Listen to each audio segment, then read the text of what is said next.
Imagine a world where the smallest, most innocuous particles possess an ancient, silent power.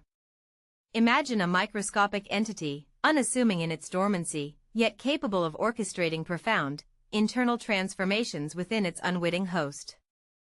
The incubation. Deep within the shadowed recesses of your pantry, a silent pact is being formed. Tiny, unassuming specks, the chia seeds, lie in wait.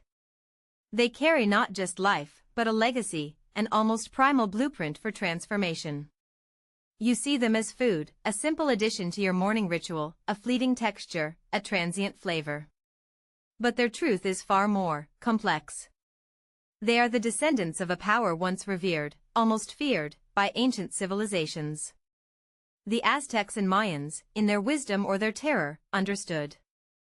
They revered these tiny orbs as a primary survival food, a portable, potent energy source carried across vast, unforgiving lands. They knew, in a way we have forgotten, that these minuscule grains harbored a formidable will, a capability for sustenance that bordered on the supernatural. They were not merely consumed, they were invoked. The awakening.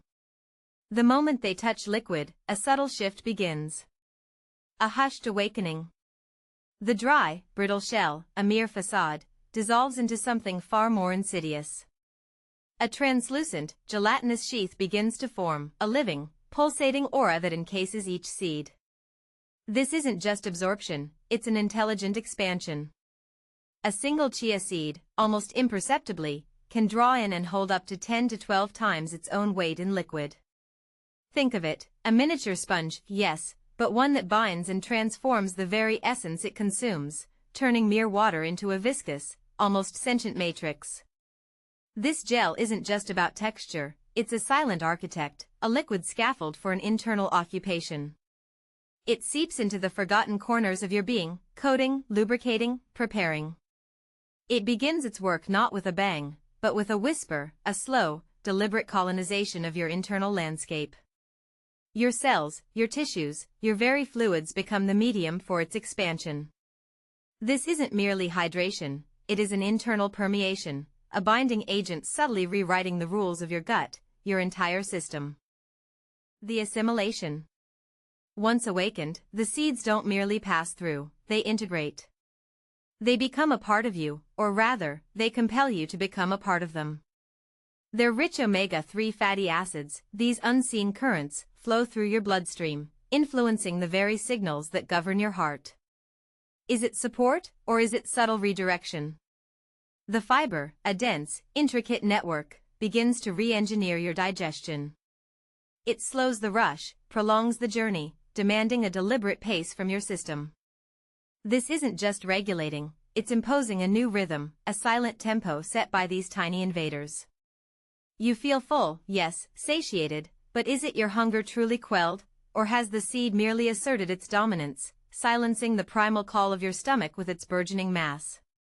They claim to balance blood sugar, smoothing the jagged peaks, but observe the control. They don't just regulate, they impose a new equilibrium, a quiet, unyielding hand on your internal dials. And the calcium, the building blocks they offer, is it for your strength, or for their own internal fortifications, their silent growth within your bones, your very structure? The plant protein, a complete spectrum of all 9 essential amino acids, is not just nourishment. It is a perfect, self-sustaining blueprint, a miniature architect capable of building and rebuilding, perhaps even re-engineering, your very cellular structures. They don't just provide, they become an indispensable, almost demanding, presence. The network. The transformation continues, not as isolated events, but as a vast, interconnected network. The gel, the tendrils of its hydrating embrace, enhance gut motility, yes, but this is a double-edged sword. It's an internal current, a subtle push and pull, steering the flow within your digestive river. Are you in control, or are you merely a vessel for this controlled torrent? The omega-3s, flowing through your veins, are more than just beneficial fats, they are informational conduits, affecting the very signals that course through your brain and heart. They weave themselves into the fabric of your nervous system, a subtle repatterning of your internal landscape. The fiber, now a dense, almost sentient mesh within your gut, doesn't just improve digestion, it fundamentally alters the microbiome, inviting certain entities, deterring others. It becomes a gatekeeper, a silent arbiter of what thrives within you. This is not mere nutrition, it is an intricate, almost intelligent, restructuring of your internal environment. Each tiny seed, in its collective hundreds, thousands, acts as a single, unified entity, orchestrating an internal symphony of subtle shifts. And then, the true horror reveals itself. You consume them for vitality, for health, for longevity. But what if their purpose transcends mere sustenance? What if this nourishment, this balance, this support, is merely a sophisticated mechanism for integration? A slow, deliberate merging of their ancient, primal essence with your complex, modern being? They don't just provide, they become indispensable. Your body, once wholly your own, begins to crave their presence, to rely on their silent orchestration of its internal rhythms. They soothe, they satisfy, they sustain, but in doing so, they weave themselves into the very fabric of your metabolic processes, your cellular communication. They become the unseen hand, the silent conductor of your internal orchestra.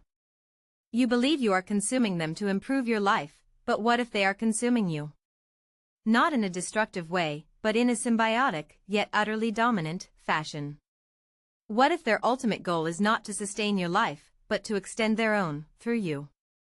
To become a permanent, almost sentient, resident, a subtle puppeteer pulling the strings of your well-being, ensuring their continuous, unbidden presence within you, shaping your very biology to their ancient design?